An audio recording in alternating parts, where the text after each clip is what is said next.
Bill Belichick is almost obnoxious at this point.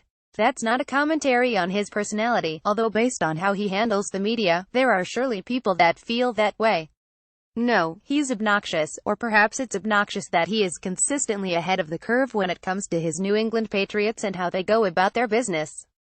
In 2007, after the team acquired Wes Welker, they put a beatdown on a bunch of NFL records en route to going 180 before narrowly falling to the Giants in the Super Bowl.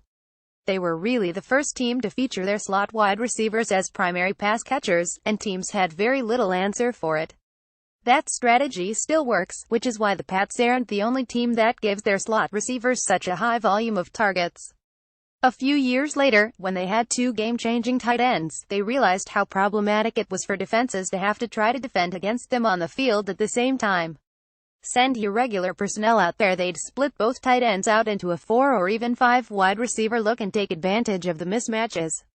Send nickel personnel, they'd use those large tight ends as blockers and go with the ground game. Even on the personnel side of things, the Pats have been at the forefront in a lot of ways. Belichick realized the tremendous value that second and third round picks represented in relation to the salary cap long before a lot of the other teams did. He also realized the incredible deals to be had trading for future year picks if you had the job security of knowing you'd be with your team for a while and the long-term vision to execute it. Many teams now use many of these elements within their own organizations. It's time to add a new one to the list: joint practices. Joint practices aren't new per se, but the volume with which the Patriots utilize them certainly is. This summer, the Patriots have scheduled joint practice sessions with 3 separate opponents. It starts this week as the Patriots host the Jaguars before their preseason opener.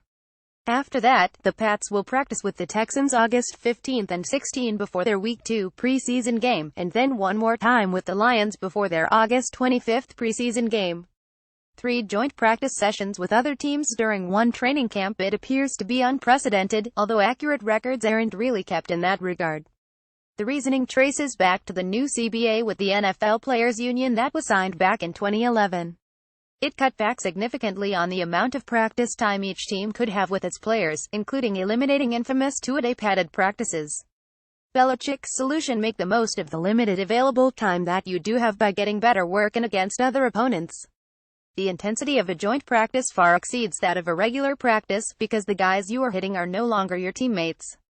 They're the other guys. Plus, it gives the coaches for both teams the chance to better evaluate their personnel against a larger sample size of opponents, whether that is during the only-on-1 periods, 7-on-7 periods, or even in the 11-on-11 team periods. The more players you can watch compete against the competition, the better idea you have of what they can do in a game. The fact that different opponents have different schemes and fronts only adds to the number of variables you can introduce to your team to get them ready for the season and evaluate their strengths and weaknesses. As the expression goes, don't work harder, work smarter. Or in Belichick's case, he has his teams working better because they aren't allowed to work longer.